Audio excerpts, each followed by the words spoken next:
Welcome again to Insight Meditation, Community of Charlotte.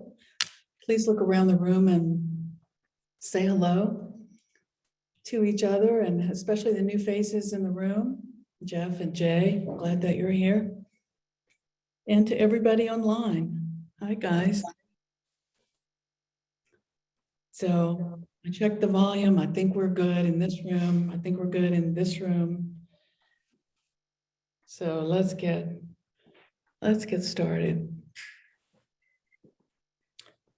So at this time of the year, for many years now, I have experienced a feeling that's very similar to a long exhale. This particular week, this last week of the year, it really feels like a time for me to rest and slow down and catch my breath. I feel unburdened with the usual day-to-day. My big thing today was to put more bird food in the bird feeder and put some warm water in the bird bath. This time to me is like the real holiday. I really love the quiet of it.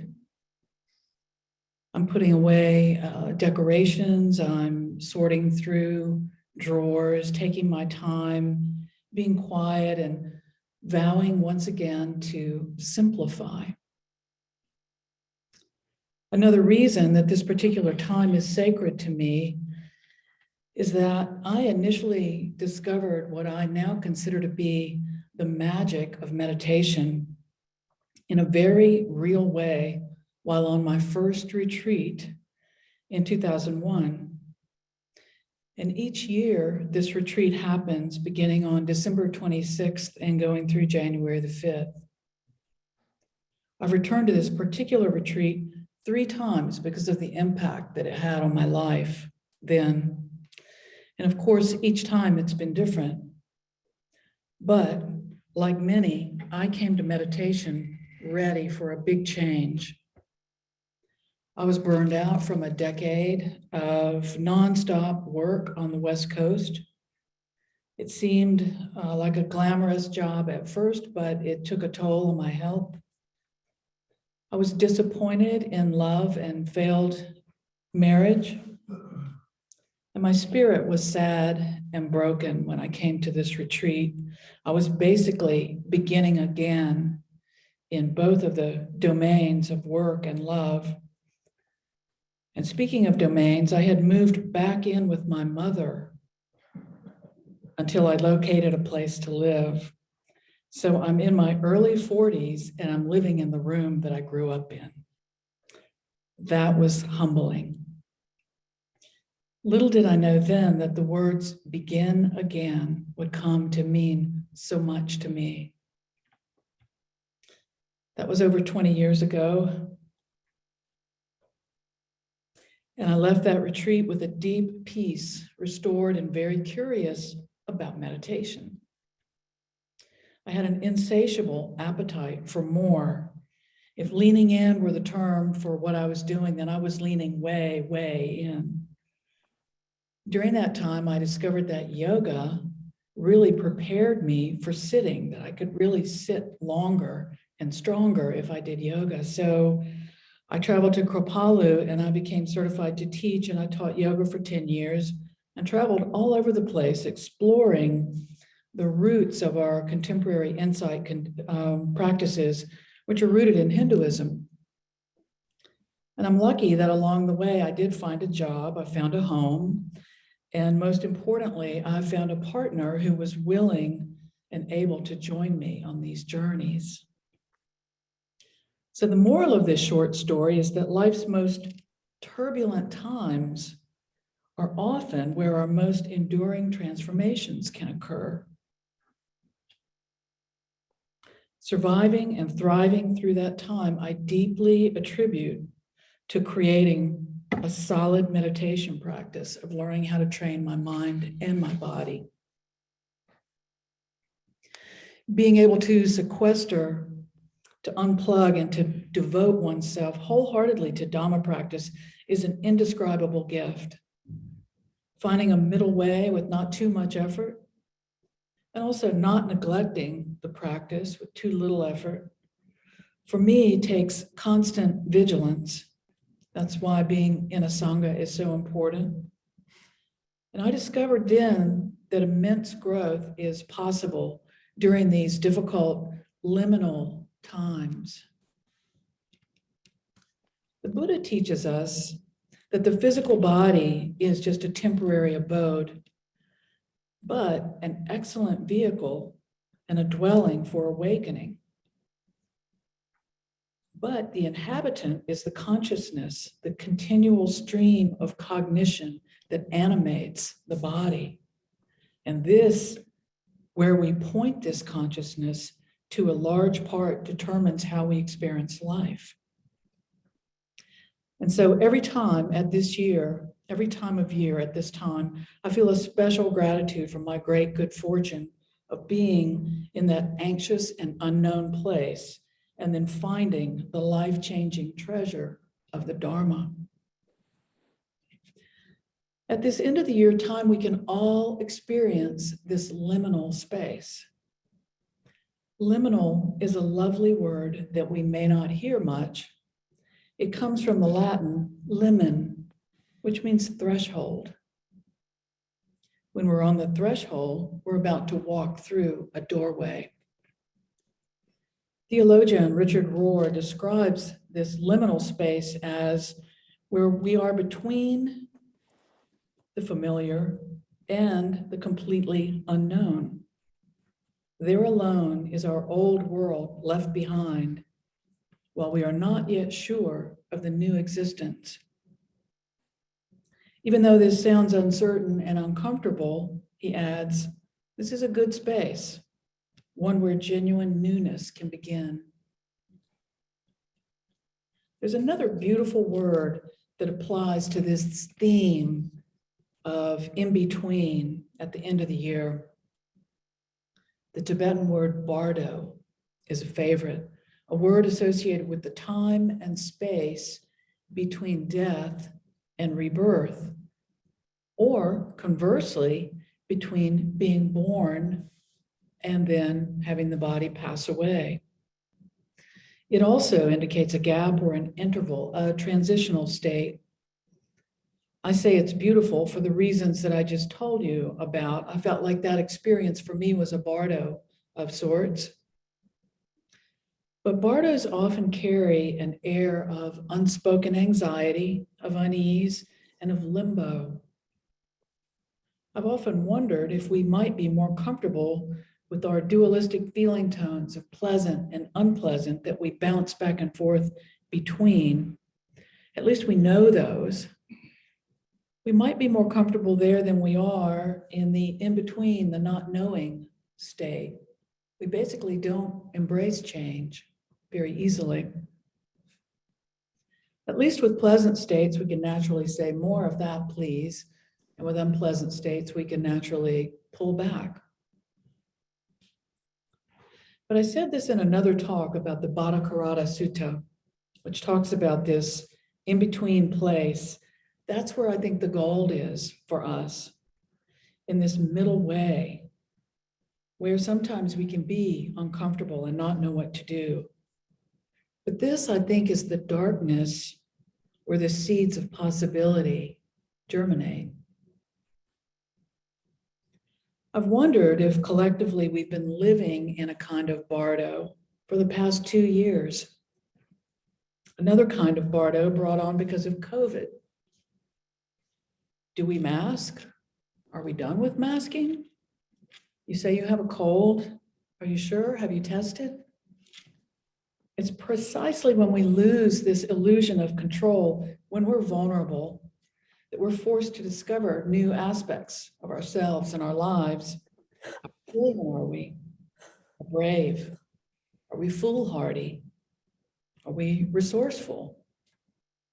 Are we able to be patient while this passes? And do we take care of each other? Or do we buy guns and bolt the doors? Or do we do some of both? When we're forced to let go of our norms, something new is always born. What seems the worst crisis of our lives often opens doors to opportunities and experiences that add a new dimension to our lives, to our minds, and to our hearts. So yes, right now we're more acutely aware at standing at the threshold of an ending and a new beginning at this time of the year, and particularly this year after a pandemic.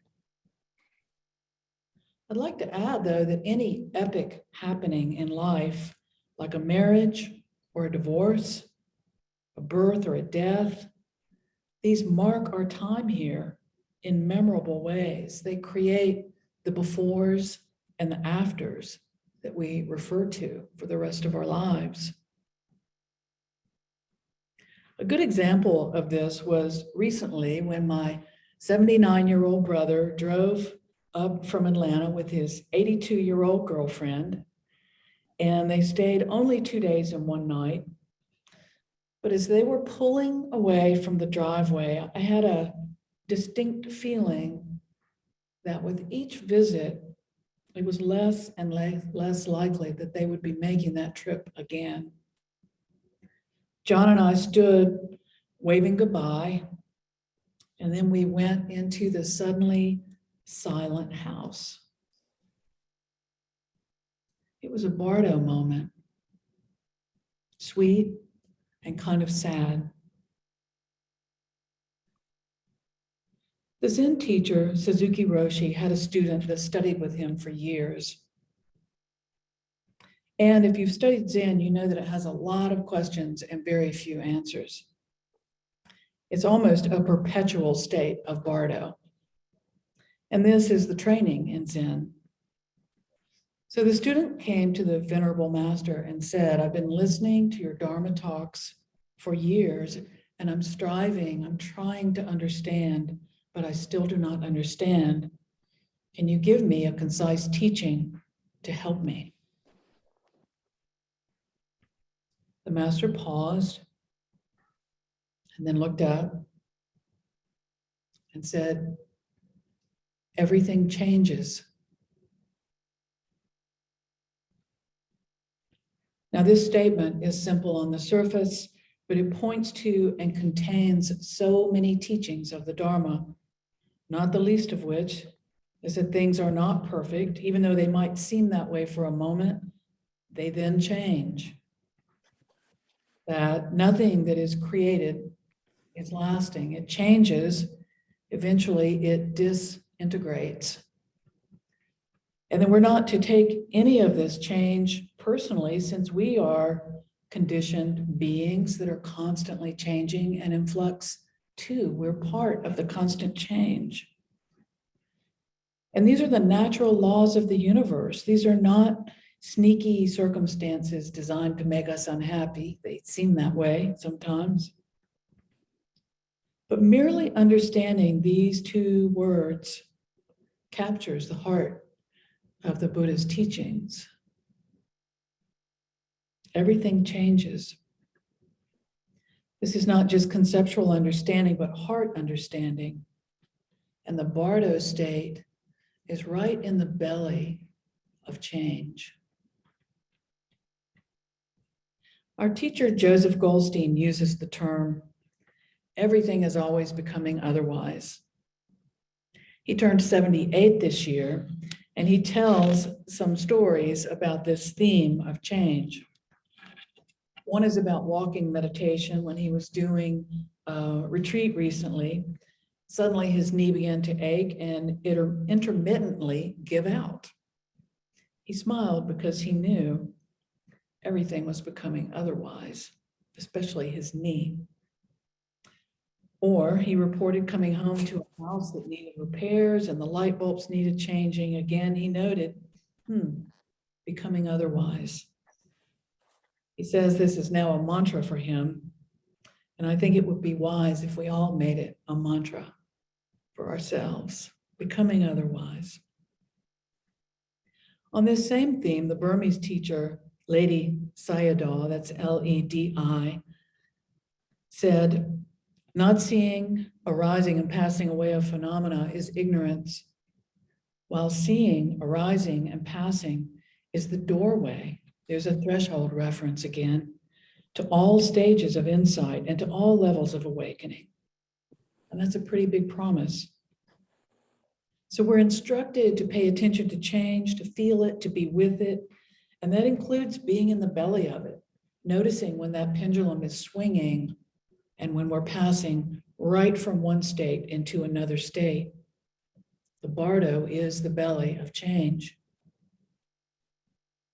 So we're at the threshold of 2023, and we're looking back over the past 2 years of a pandemic, intense political turmoil, economic upheaval, and climate extremities.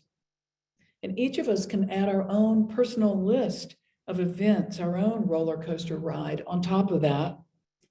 And hopefully this includes some wonderful changes like the births of babies, of enduring friendships, of small gestures of kindness, and the love of families and beloved animal companions.